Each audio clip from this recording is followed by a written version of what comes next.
ورحمۃ اللہ وبرکاتہ۔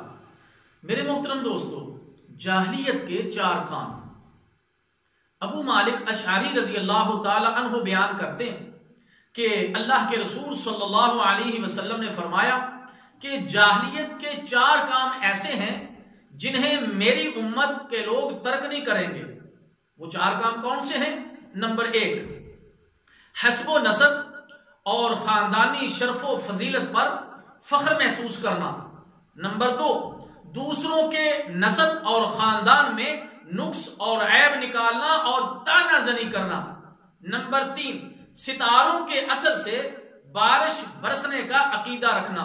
اور نمبر 4، نوحہ کرنا۔ نمبر 4، نوحہ کرنا۔ پیارے نبی صلی اللہ علیہ وسلم نے فرمایا کہ نوحہ کرنے والی عورت اگر مرنے سے پہلے توبہ نہیں کرے گی تو قیامت کے دن اسے گندھک کی شلوار اور خارش کی قمیض پہنا کر اٹھایا جائے گا۔ صحیح مسلم۔